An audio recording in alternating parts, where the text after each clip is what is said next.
Donc, bonjour tout le monde! Aujourd'hui, nous allons tracer notre autoportrait.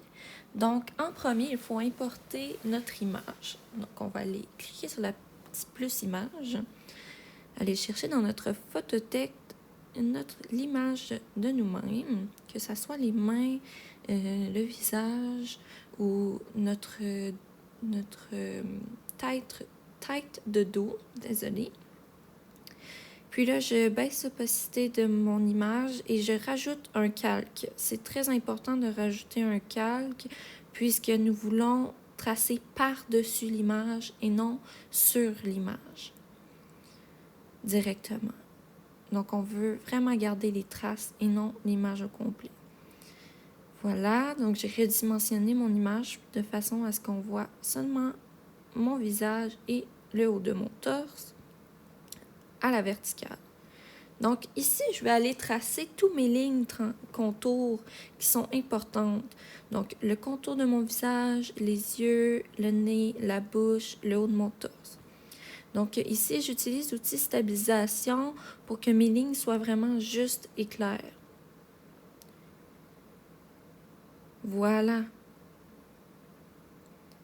Donc le contour de mon visage, je vous épargne tout le tralala du traçage et tant que tout est tracé, tout va bien aller. Donc, je vous épargne, on se revoit quand tout va être tracé.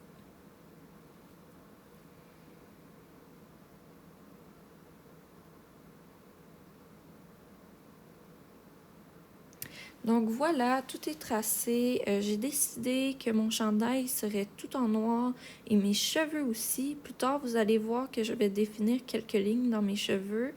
Mais en premier, nous allons faire des hachures pour vraiment aller déterminer nos ombres dans notre visage. Donc, on va aller chercher les ombres les plus définies maintenant. Et je choisis de commencer en haut de ma bouche et en dessous de mes joues. Donc, des hachures, c'est juste des fines lignes pour déterminer les ombres. J'ai l'air d'avoir une moustache, mais inquiétez-vous pas, j'en ai pas. C'est seulement à la fin que vous allez voir vraiment que dans le tout, les hachures, ça fait vraiment de l'ombre.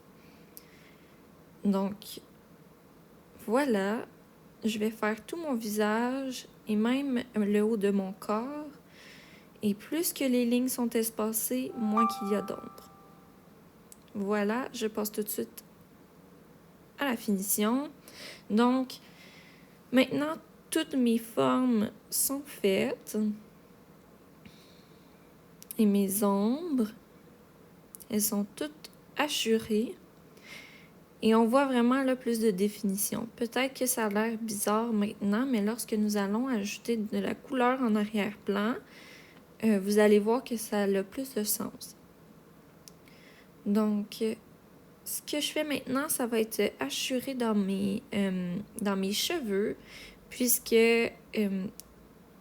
je trouve que mes cheveux sont comme un peu vides, même s'ils sont tout en noir. Je vais aller vraiment déterminer les ombres dans mes cheveux avec du blanc.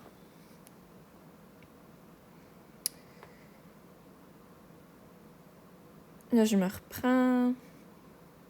Puis comment je vais faire ça? Voilà.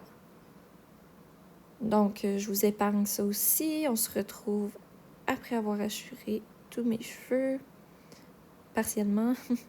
Et voilà. Donc, on voit que mes cheveux ont beaucoup plus de texture maintenant. Donc, c'est votre résultat final. Et puis là, on va se retrouver dans le tutoriel 2, numéro 2, pour faire notre arrière-plan. À plus tard!